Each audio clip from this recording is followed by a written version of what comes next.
Assalamualaikum warahmatullahi wabarakatuh. Kembali lagi sama saya Lutfi Al-Hilali Husna. Di sini saya akan mengulas kembali materi tentang metodologi penelitian. Disimak ya. Oke, metode penelitian berasal dari kata metode yang artinya adalah cara yang tepat untuk melakukan sesuatu. Dan logos yang artinya adalah ilmu atau pengetahuan.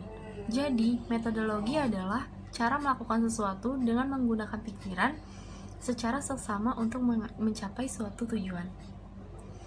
Jadi, pengertian dari metode penelitian itu sendiri adalah cara teknik yang disusun secara teratur yang digunakan oleh seorang peneliti untuk mengumpulkan data atau informasi dalam melakukan penelitian yang disesuaikan dengan subjek atau objek yang diteliti. Terdapat dua metode penelitian yang biasa digunakan. Yang pertama, metode penelitian kuantitatif, dan yang kedua, metode penelitian kualitatif. Metode penelitian kuantitatif adalah suatu proses menemukan pengetahuan yang menggunakan data berupa angka sebagai alat penganalisis keterangan mengenai apa yang ingin diketahui. Sedangkan metode penelitian kualitatif adalah penelitian yang digunakan untuk meneliti pada objek alamiah, di mana peneliti merupakan instrumen kunci. Selanjutnya kita akan membahas sistematika usulan penelitian kuantitatif dan penelitian kualitatif. Yang pertama itu adalah latar belakang. Latar belakang masalah merupakan informasi yang tersusun sistematis berkenan dengan fenomena dan masalah problematik yang menarik untuk diikuti. Dan yang kedua yaitu tujuan pustaka. Berisi uraian atau teori rujukan yang memberikan argumentasi teoritik terhadap konsep-konsep yang menjadi fokus penelitian. Yang ketiga itu ada metode penelitian. Ada 5 isi pada metode penelitian. Yang pertama, batasan konsep dan definisi operasional variabel. Dan yang kedua, validasi dan reliabilitas instrumen penelitian. Yang ketiga, teknik pengumpulan data. Dan yang keempat, populasi sampel dan teknik pengambilan sampel. Yang kelima, teknik analisa data. Selanjutnya kita akan membahas mengenai landasan teori, konsep, dan perumusan masalah. Landasan teori itu sendiri adalah salah satu bagian yang ada di dalam suatu penelitian yang berisi tentang teori-teori dan juga hasil penelitian yang berasal dari studi kepustakaan. Manfaat dari landasan teori itu sendiri ada 3. Yang pertama, memperdalam pengetahuan tentang bidang yang diteliti. Yang kedua, mengetahui hasil penelitian yang berhubungan dengan yang sudah pernah dilaksanakan. Yang ketiga, memperjelas masalah penelitian. Selanjutnya ada konsep.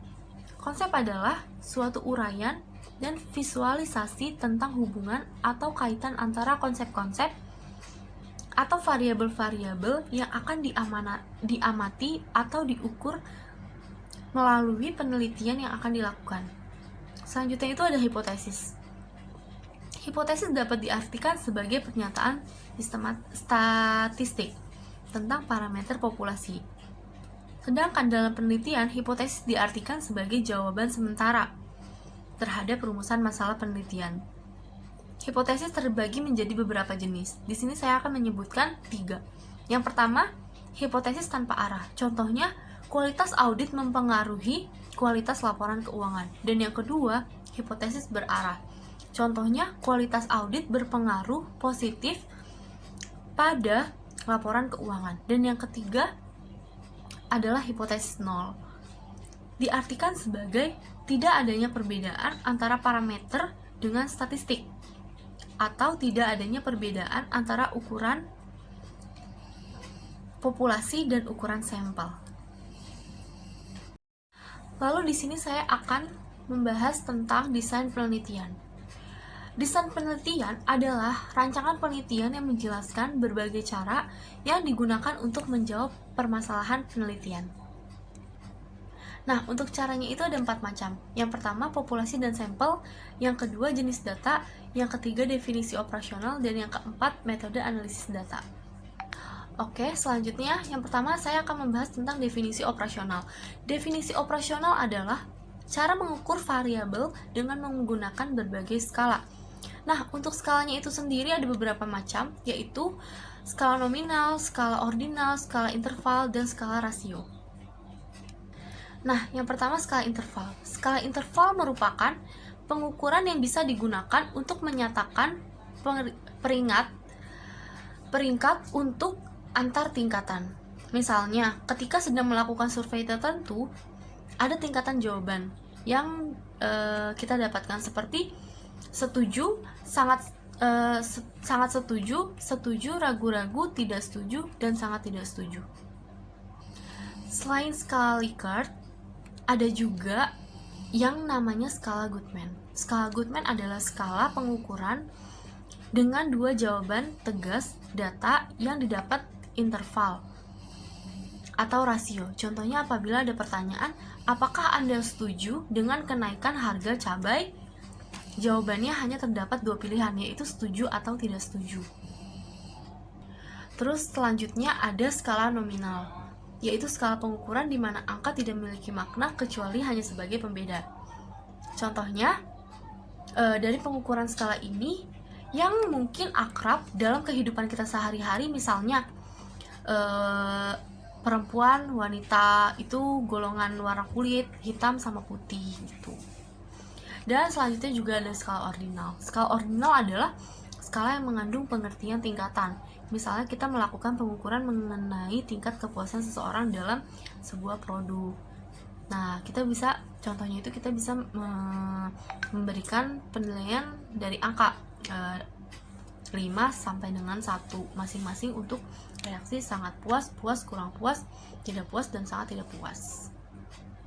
Dan selanjutnya ada skala rasio. Skala rasio adalah skala pengukuran yang ditunjukkan pada hasil pengukuran yang bisa dibedakan, diurutkan, memiliki jarak tertentu, dan bisa dibandingkan. Contohnya ROA sama dengan laba bersih dibagi aset total. Dikurang laba bersih dibagi aset total. Mungkin itu saja yang dapat saya sampaikan. Kurang lebihnya mohon maaf. Wassalamualaikum warahmatullahi wabarakatuh.